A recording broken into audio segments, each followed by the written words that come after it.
Shell melepas bisnis SPBU-nya di Indonesia di tahun 2026 ini. Begitu kabar ini muncul, reaksi publik langsung keras.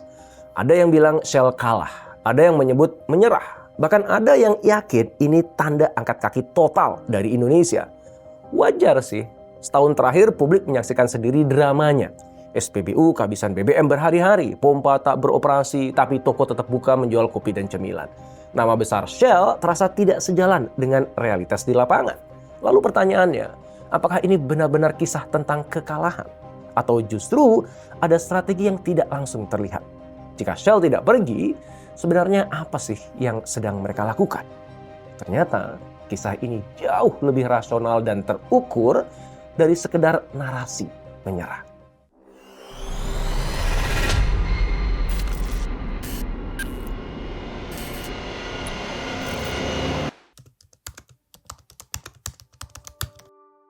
Shell menegaskan satu hal penting, SPBU Shell tidak tutup dan Shell tidak meninggalkan Indonesia. Yang terjadi adalah penjualan bisnis BBM retail kepada pihak lain. Pengelolaan jaringan SPBU dialihkan ke perusahaan patungan antara Citadel Pacific Limited dan Cefas Group.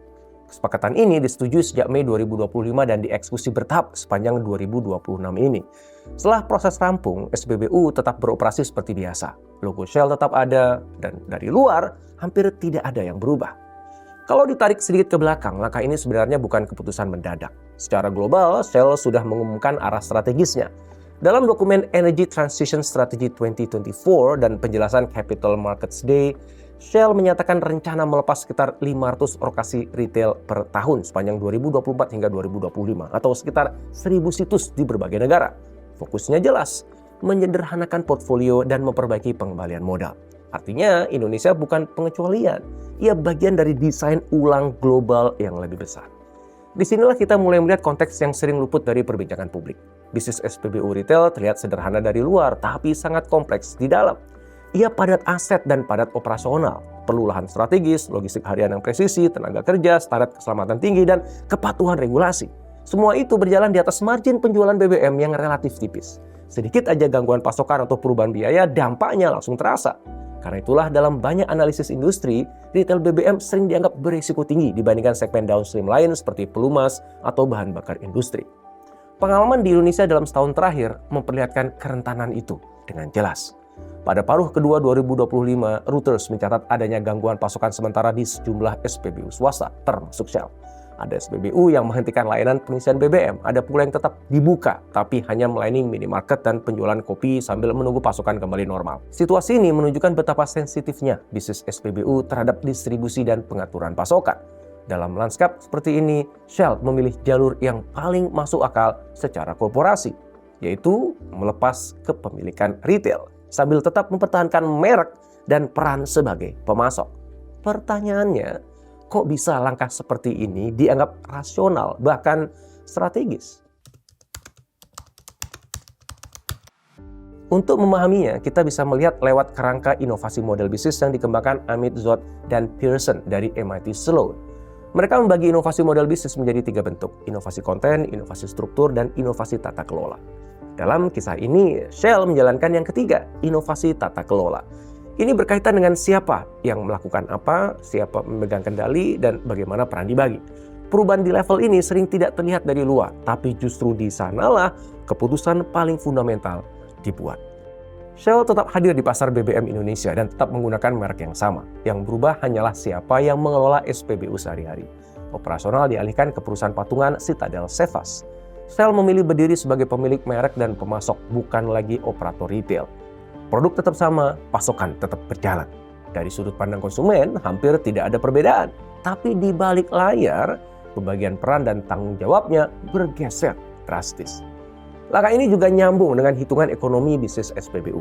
Pakar energi dari Universitas Gadjah Mada, Fahmi Radi, melihat usaha SPBU memiliki margin keuntungan relatif kecil dan sangat bergantung pada volume penjualan harian. Begitu biaya operasional naik, tekanannya langsung terasa.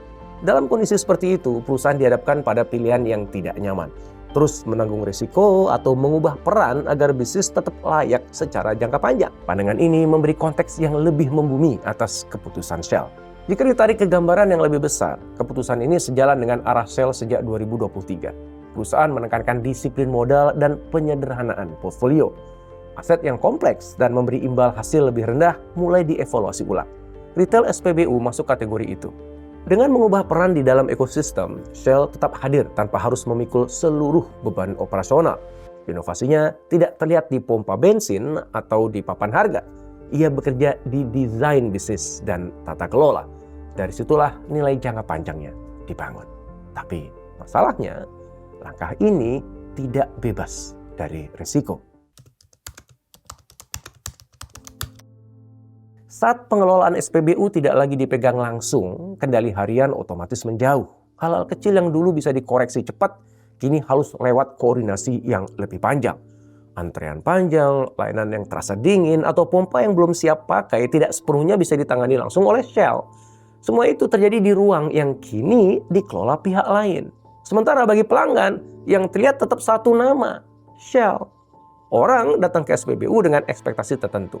Mereka tidak pernah bertanya siapa operatornya. Yang mereka ingat adalah pengalaman. Cepat atau lambat, ramah atau dingin, lancar atau merepotkan. Begitu ada satu pengalaman buruk, ingatan itu langsung nempel ke merek. Padahal keputusan di lapangan bisa saja bukan berasal dari Shell. Inilah tantangan mengelola merek dari kejauhan.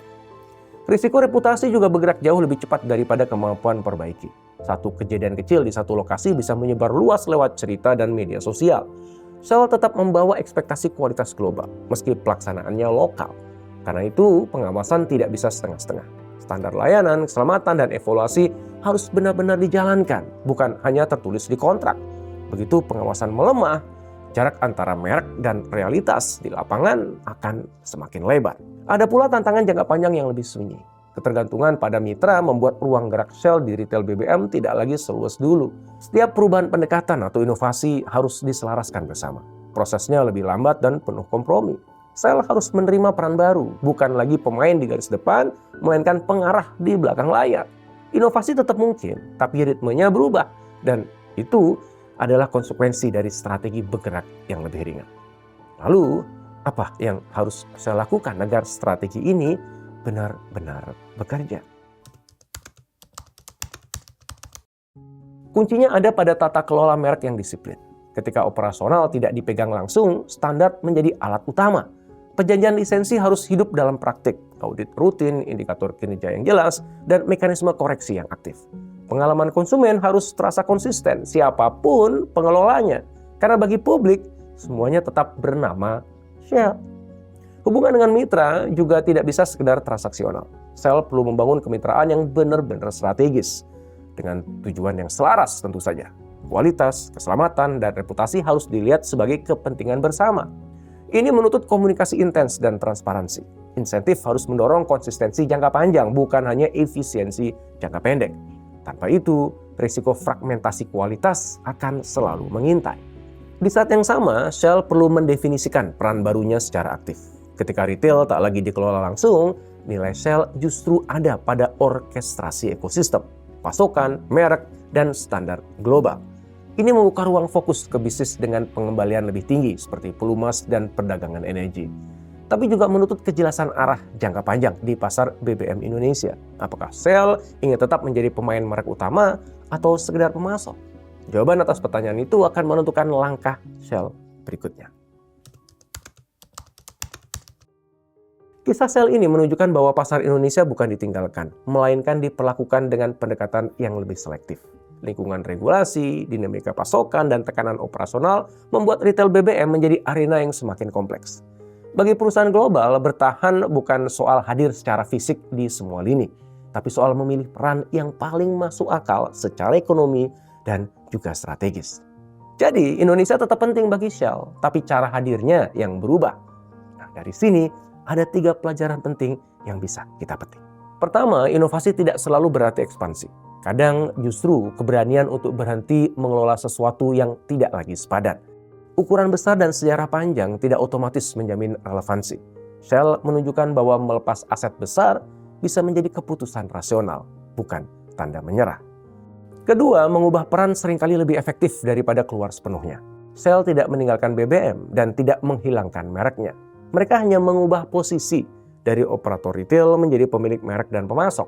Ini relevan bukan hanya untuk bisnis, tapi juga untuk karir dan organisasi.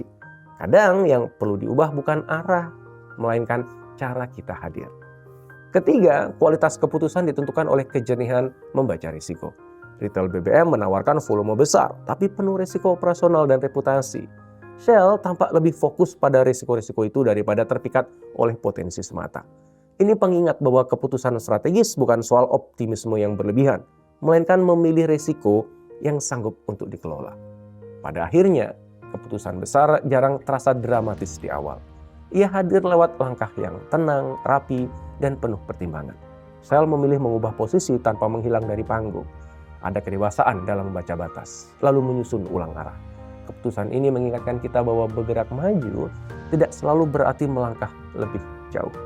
Kadang itu berarti berdiri di tempat yang berbeda dengan strategi yang lebih masuk akal.